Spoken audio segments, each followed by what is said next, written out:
Hai teman-teman, nama saya Nurul Fajriati. Saya mau bacakan cerpen yang berjudul Kain Perca Ibu, karya Andre Aksana. Kain Perca Ibu. Ada kebiasaan ibu yang telah dilakukan sejak menikah dengan bapak. Ibu selalu menyimpan pakaian-pakaian memiliki arti begitu mendalam baginya. Salah satunya adalah kebaya pengantin lengkap dengan kain batik pesisiran. Rapi ia simpan di dalam koper kecil, usang di bawah ranjang. Setelah ijab kabul, sekitar 50-an tahun silam, kebaya brokat putih itu dikenakan untuk kedua kalinya ketika Mbak Rati, kakak sulung kami, bersanding dengan lelaki pilihan hatinya di pelaminan. Sepanjang resepsi perkawinan Mbak Rati, kami adik-adik perempuannya menatap kagum sekaligus iri. Membayangkan betapa sakralnya riwayat kebaya yang saat itu melekat di tubuh Mbak Rati.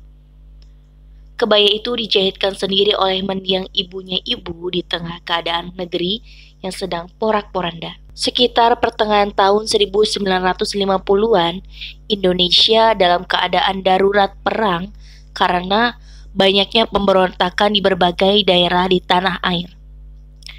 Militer memegang posisi yang menonjol dalam mengatur kehidupan masyarakat. Kemiskinan terasa sampai ke pelosok-pelosok. Ibu dan bapak yang tinggal di pinggiran kota kecil Magelang dinikahkan secara sederhana di tengah keadaan ekonomi yang kacau balau. Banyak rakyat terpaksa makan bulgur, semacam campuran ketan dan beras, yang menurut informasi diperoleh dari sisa makanan ternak kiriman Amerika untuk membantu rakyat Indonesia. Karena tidak punya uang untuk membeli kain brokat, mendiang Eyang Putri terpaksa mengeluarkan gorden yang biasanya hanya dipasang menghiasi ruang tamu untuk acara istimewa setahun sekali seperti kaulan dan kendurian. Gorden yang terbuat dari kain semacam brokat itu pun digunting Eyang Putri dan dijahit menjadi kebaya pengantin. Seusai menikah, bapak yang tentara itu harus buru-buru berangkat ke medan perang melawan pemberontak. Sejarahnya lah yang membuat kebaya itu begitu terasa mahal saat dikenakan oleh Mbak Rati yang menjadi pengantin. Entah bagaimana cara ibu menyimpannya. Kebaya itu masih tampak sekemilau dulu. Ibu menisik dengan sangat hati-hati bagian-bagian yang mulai renggang dan menambahkan manik-manik agar terlihat lebih indah dan modern. Mewariskan pakaian lama itu merupakan pertanda cinta ibu kepada keturunannya. Bagi kami pun sudah menjadi semacam tradisi yang ditunggu-tunggu. Ibu hanya melakukannya untuk momen-momen penting bagi keluarga kami. Sebelum memberikannya, biasanya ibu mengumpulkan semua anak perempuannya di ruang tengah. Kami duduk bersila di lantai. Ibu duduk di kursi menceritakan terlebih dahulu riwayat pakaian itu. Kami seperti terseret pada kenangan masa lalu yang mengharu biru. Lalu kami semua berharap-harap cemas menantikan siapakah yang akan menjadi orang yang beruntung pada hari itu. Ketika putri pertama Mbak Rati lahir, yang juga menjadi cucu pertama ibu meluncurkan selimut dan baju bagi yang dulu membungkus tubuh mungil Mbak Rati. Ketika pertama kali menghirup udara bebas di barak militer, karena saat itu negara sedang sibuk menumpas pemberontakan. Bayangkan, betapa ibu tidak pernah melewatkan setiap peristiwa penting dalam kehidupannya. Jika bukan kami yang terpilih dan tidak beruntung pada hari itu, kami akan masuk ke kamar masing-masing dengan kepala menunduk. Menyimpan tangis kami diam-diam, karena itu artinya kami belum dianggap istimewa oleh ibu. Tradisi itu berlanjut hingga kami. Anak-anak perempuan ibu pindah berpencar ke kota-kota lain, menikah dan punya anak. Aku merantau ke Jakarta, bekerja dan menikah dengan Mas Haris. Mbak Rati pindah ke Bandung mengikuti suaminya. Mbak Suti menetap di Semarang dengan keluarganya. Laras, adik bungsu kami, memilih tinggal di Bogor dengan suami dan anak-anaknya. Hanya ibu dan bapak yang berkeras tetap tinggal di Magelang, meskipun Bapak sudah pensiun dari ketentaraan. Setiap lebaran, kami berkumpul di sana. Setelah acara sungkem dan makan ketupat opor buatan ibu, kami akan berkumpul di ruang tengah. Seperti dulu, hanya kali ini dengan anggota yang lebih banyak. Karena ditambah dengan cucu-cucu, ibu yang lebih berjumlah 8 orang. 2 orang cucu dari Mbak Rati, 3 dari Mbak Suti, 1 dari aku, 2 dari Laras. Perasaan kami masih seperti dulu. Berdebar-debar cemas, menunggu siapakah yang akan dipilih ibu pada lebaran tahun ini. Sedangkan bagi anak-anak kami, cerita ibu seperti dongeng sejarah yang mengagumkan. Mungkin di benak mereka, seperti melihat film dokumenter dengan layar hidup. Siapa yang beruntung mendapatkan lungsuran pakaian, merasa seperti menjadi pemenang lotre miliaran. Dan sepanjang tahun, cerita itu akan didengung-dengungkan terus di antara keluarga kami, menjadi topik hangat sampai tiba lebaran berikutnya. Yang paling berkesan bagiku adalah lebaran 5 tahun yang lalu. Ibu menyerahkan kebaya Kartini berukuran mungil dengan sulaman emas yang cantik sekali. Menurut ibu, itu adalah kebaya yang kupakai saat perayaan Hari Kartini ketika aku masih kelas 1 sekolah dasar. Ketika itu aku diminta oleh guru menjadi Kartini dalam sandiwara yang dipentaskan di sekolah. Lalu diajak berkeliling kecamatan bersama pawai sekolah. Kebaya itu yang kemudian dikenakan oleh putriku saat pawai yang sama 30 tahun kemudian. Mataku berkaca-kaca melihat putriku yang mungil tampak begitu jelita dalam balutan kebaya bludru. Ibu bercerita bludru itu diperolehnya dari tetangganya yang juru rias pengantin. Ibu menjahit sendiri dan menambahkan sulaman emas yang memanjang dari leher hingga ke ujung bawah kebaya. Kini aku mengerti betapa besarnya cinta ibu kepadaku. Menyadari betapa sehelai pakaian bisa merekam begitu banyak peristiwa penting dalam kehidup kami. Maka kami pun mengikuti jejak ibu menyimpan semua pakaian yang dianggap memiliki nilai sejarah. Kelak saat anak-anak kami dewasa nanti, kami akan menyerahkan satu persatu kepada mereka dengan cerita yang membuat harganya tidak bisa diukur dengan mata uang manapun. Tradisi itu terhenti ketika suatu pagi ibu menelpon kami sambil terisak-isak. Hanya menangis. Tidak ada kata-kata yang tercetus dari mulutnya yang penuh air mata. Kami tahu apa yang terjadi.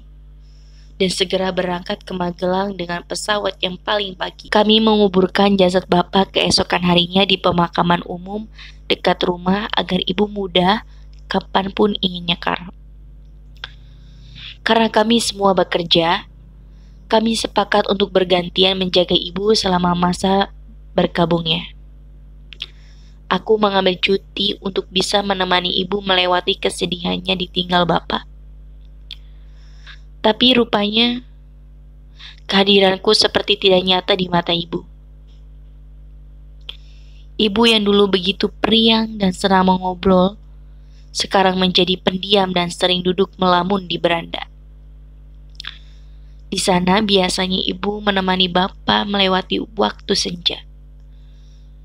Minum kopi tubruk dan pisang goreng sambil bernostalgia. Aku memahami kepedihan ibu. Jadi, aku biarkan saja ibu dengan dunianya. Aku duduk menemaninya di sana. Sama-sama diam. Yang penting, aku bisa memastikan bahwa ibu tetap sehat dan tidak kekurangan suatu apapun. Setelah berbulan-bulan, kami melihat kondisi ibu mulai cukup tenang. Kami, anak-anak perempuan ibu, berembuk untuk membujuk ibu menjual rumah lalu pindah tinggal di rumah salah satu dari kami. Ibu boleh memilih ingin tinggal di Bandung, Semarang, Bogor, atau Jakarta. Barati yang kami minta mewakili pergi ke Magelang untuk meluluhkan hati ibu. Dari semua anak perempuannya, Barati yang paling banyak mendapatkan lungsuran pakaian simpanan ibu. Barati pulang tanpa membawa ibu. Ibu berkelas tinggal di Magelang dengan seorang pembantu, hidup dengan segala kenangan tentang bapak. Mbak Suti yang tinggal paling dekat dengan ibu sering sekali harus pulang pergi Semarang Magelang untuk mengawasi keadaan ibu. Kami merasa kasihan kepada Mbak Suti karena selain bekerja, ia juga mengurus anak-anaknya sendiri. Supaya ibu tidak terlalu larut dengan kesedihan, akhirnya kami berkompromi bergantian membelikan tiket pesawat untuk ibu. Dengan begitu, ibu bisa bergantian menginap di rumah kami, mengunjungi anak-anak dan cucunya secara rutin. Mungkin dengan keberada di antara kami, hati ibu akan sedikit terhibur. Ibu bersedia tapi tidak bersedia naik pesawat. Terpaksa kami membelikannya karcis kereta api. Meskipun khawatir dengan keadaan fisiknya yang mulai rentah, rupanya ibu bahagia naik kereta api. Ibu bisa mengingat kembali masa-masa pacaran dan bulan madunya bersama almarhum bapak. Bertemu di peron dan berpergian naik kereta. Sesibuk apapun, aku sekeluarga selalu menyempatkan menjemput ibu di stasiun. Aku, suamiku, dan putriku, ibu memeluk kami erat-erat. Tampak bahagia bertemu kami, meskipun aku melihat ada ruang kosong di matanya. Ada yang hilang dalam setiap pertemuan kami. Ibu tidak pernah lagi melungsurkan pakaian-pakaian lamanya. Kami pun tidak berani mengungkitnya. Mungkin ibu butuh waktu untuk pulih. Karena kini menceritakan kenangan berarti mengungkit lagi kesedihannya. Semua saat yang bernilai baginya tentu erat berkaitan dengan almarhum bapak. Ibu melahirkan Barati ketika bapak harus bertugas menumpas pemberontakan. Ibu menamakanku Esri karena bidan bernama Esri yang dijemput bapak subuh-subuh naik sepeda ontel untuk membantu persalinan ibu melahirkanku. Dan semua hal yang dulu terasa berpatriotik sekarang menjadi begitu pedih karena bapak telah pergi. Rupanya dalam setahun ibu menemukan kembali dirinya. Lebaran tahun itu, ketika kami menjenguknya di Magelang, ibu kembali kepada tradisi lamanya. Ibu mengumpulkan kami semua di ruang tengah dan mulai bercerita. Satu persatu peristiwa diceritakan dengan rinci oleh ibu. Kami menyimak sungguh-sungguh.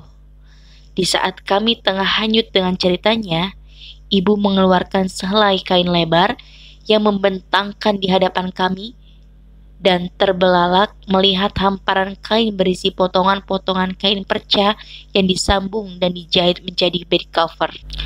Semua peristiwa yang baru saja diceritakan itu tiba-tiba saja terobek-robek menjadi potongan-potongan yang tidak bernilai menjadi seenggok bed cover lebar. Kita tidak boleh termakan kenangan, begitu kata ibu tersendat. Kita bisa mati merana. Sekarang, setiap kali mengunjungi rumah anak-anaknya, ibu selalu meminta kami mengeluarkan pakaian-pakaian lama yang masih kami simpan. Dengan berat hati, kami memberikannya. Di hadapan kami juga, ibu mengunting pakaian-pakaian itu menjadi potongan-potongan kain perca. Kami yang sejak kecil terbiasa mendengarkan betapa pakaian menyimpan nilai sejarah, jadi merasa seperti teriris-iris. Pada kunjungan berikutnya, potongan-potongan kain perca itu telah dijahit ibu dan berubah menjadi bermacam-macam fungsi. Kemahiran ibu menjahit rupanya tidak termakan usia. Ibu menyulapnya menjadi spray, sarung bantal, taplak meja yang menawan. Kadang-kadang kami usil memesan ibu untuk menjahitkan kain perca itu menjadi bermacam-macam hal remeh seperti serbet, keset, sampai tutup galon air mineral. Barati malah pernah mengusulkan agar ibu membuka bursa pengumpulan baju bekas di rumahnya, lalu menjadi hasil jahitan kain perca. Suatu pagi, pembantu di rumahku menelpon dengan suara panik. Ibu terjatuh di kamar mandi. Aku langsung berangkat naik pesawat dengan jadwal paling awal. Sesampainya di Magelang, semua anak perempuannya ibu sudah berkumpul. Aku melihat ibu telah dibaringkan di ranjang di ruang tengah, tempat kami biasa kumpul. Jasad ibu diselubungi kain perca jahitannya sendiri. Aku menghambur memeluk ibu, mencium punggung tangannya dengan penuh bakti untuk terakhir kali. Seminggu setelah kepergian ibu, baru kami memiliki kekuatan untuk membereskan barang-barang peninggalan ibu. Kami melakukannya bersama-sama. Keempat anak perempuan ibu, kami melangkah masuk ke kamar ibu dengan air mata tertahan. Perlahan kami membuka lemari pakaian ibu, menemukan setumpuk pakaian bapak di sudut sana. Utuh, terlihat rapi, tidak digunting ibu menjadi potongan-potongan kain perca. Jakarta, 7 Desember 2010.